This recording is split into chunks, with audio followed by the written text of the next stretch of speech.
Hello, my name is Frank Christensen and I'm the coordinator of officials for IFAF Europe. This is the second training tape in a 5-part series about defensive offside. Today we're looking at the specific type called lining up in the neutral zone. So a defender lines up in the neutral zone and the ball is snapped, also known as a stationary defensive offside.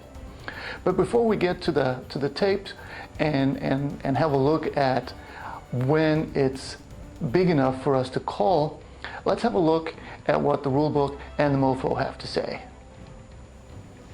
In the rulebook, we go to Rule 218.2, defensive offside on a scrimmage play. Article 2 says, after the ball is ready for play, offside occurs when a defensive player, A, is in or beyond the neutral zone when the ball is legally snapped. B, contacts an opponent beyond the neutral zone before the ball is snapped. C, contacts the ball before it is snapped. D, threatens an offensive lineman, causing an immediate reaction before the ball is snapped. Or E, crosses the neutral zone and charges towards a teammate back.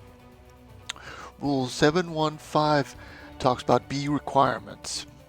Players aligned in a stationary position within 1 yard of the line of scrimmage may not make quick, abrupt, or exaggerated actions that are not part of normal defensive player movement. In the MOFO, we go to 344, dealing with offsides. A, when a defensive player before the snap moves and an offensive player subsequently moves, a conference between the umpire and the wing is mandatory.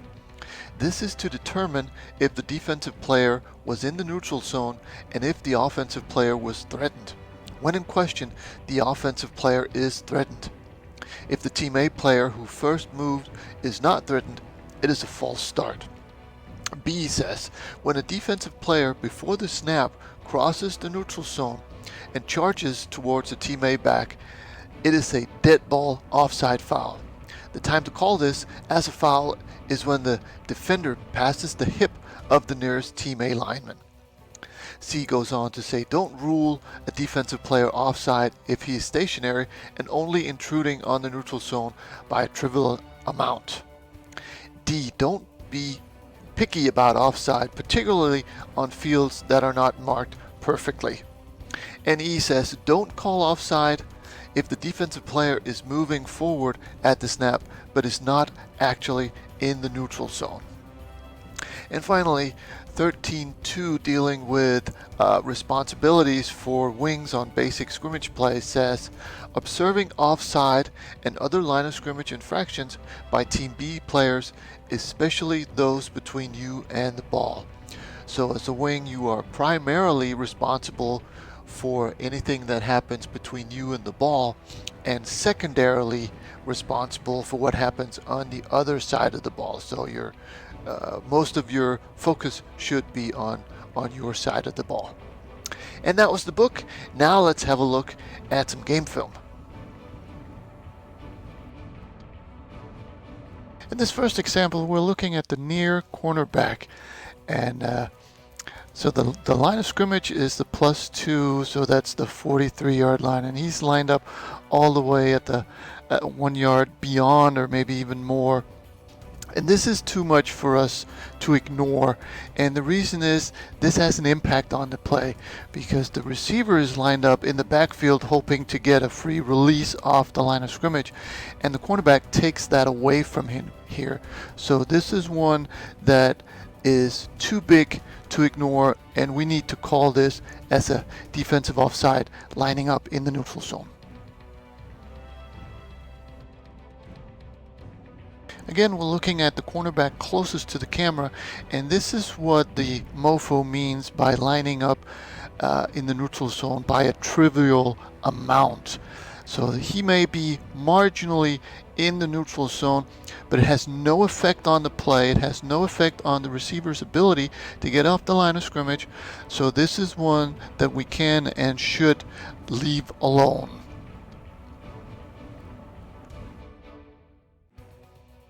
Here we're looking at the cornerback away from the camera on the other side, and you'll notice the ball is spotted nose on the 40, and this cornerback lines up probably with a toe over the line, and his head may be a little bit further over, but again, this is a trivial amount, and this is the one that we could have left alone. Again, you'll notice that the receiver gets a free release off the line, so he was not impacted by this. So this is one again that we could have left alone. Before we move on to the defensive line, here's one last one. The cornerback away from the camera. And again, he may be lining up trivially in the neutral zone. But again, this is one that we can leave alone.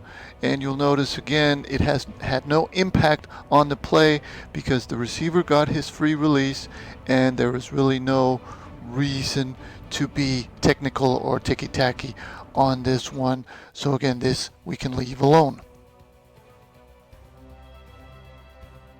We're now moving on to the defensive line, and we're looking at the defensive end here at the closest to the camera, and he's already from this angle completely covering the ball, even though the camera is at a slight angle. So the camera is at the 50, line of scrimmage is the 48. So if we were to move the camera down to the 48-yard line, that defensive end would be even further offside. So this is not what is meant by a trivial amount.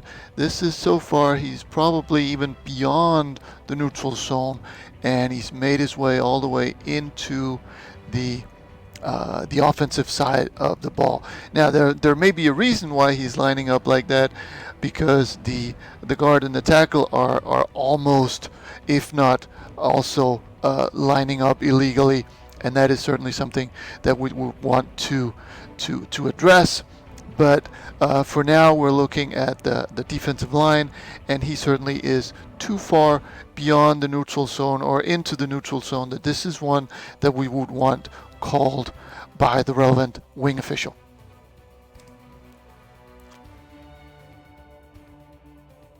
In this last example, we'll notice that the ball is placed right now nose on the line, and then the center, he actually moves the ball forward a little bit, and then at the same time we have the defensive tackle B44 putting his hand down on the line.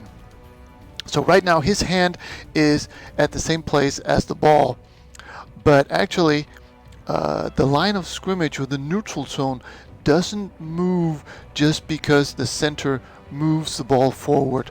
So in this situation, we're not, at the very most, we'll do a talk to the center, but we will not rule that B44 is lining up in the neutral zone because the ball was moved the way it was, and even if it hadn't been moved the way it was, this still looks like a trivial amount of lining up in the neutral zone. So this is not one that we would want.